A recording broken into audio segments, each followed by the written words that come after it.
দেখো কিছু কথা হয় আমার কথায় রাগ করিও না। আজকাল রাস্তার মধ্যে বারোইলেও দেখে খালি বয়ফ্রেন্ড আর গার্লফ্রেন্ড হলো রে চক্কর বেশি। হাজব্যান্ড আর ওয়াইফ যারা আসেন না রে, এরা দেখলো এখন সন্দেহ হয় যায় যে আসলেও তারা হাজব্যান্ড না ওয়াইফ। আউযুবিল্লাহি মিনাশ শাইতানির রাজিম। আস্তাগফিরুল্লাহ।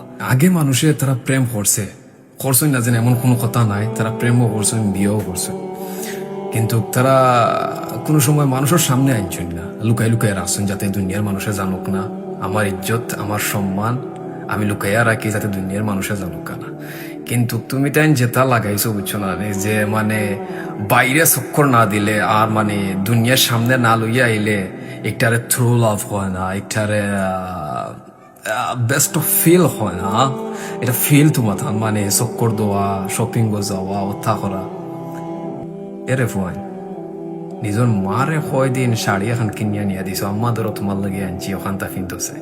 নিজের বোন রে কয়টা চকলেট দিছ নিয়ে, কিটখাট মানে দামি দামি চকলেট নিয়ে কয়দিন খাবাইছ নিয়ে নিজের বোন রে। আর ও আফা বয়ফ্রেন্ডর লাগে আইফোন 17 প্রো ম্যাক্স। হ্যাঁ, নিজের আব্বারে কয়দিন একটা শার্ট কিনিয়া দিছ। হ্যাঁ, শার্টও বাদ দিলাম, লঙ্গি 150 টাকার লঙ্গিও বলা 200 টাকার লঙ্গি কয়দিন কিনিয়া দিছ। মরার পরে সব তার জবাব দিতে হইব। একটা দুনিয়ায় না যে সময় মারা যাইবে না, নিয়াউমুল কিয়ামা আল্লাহ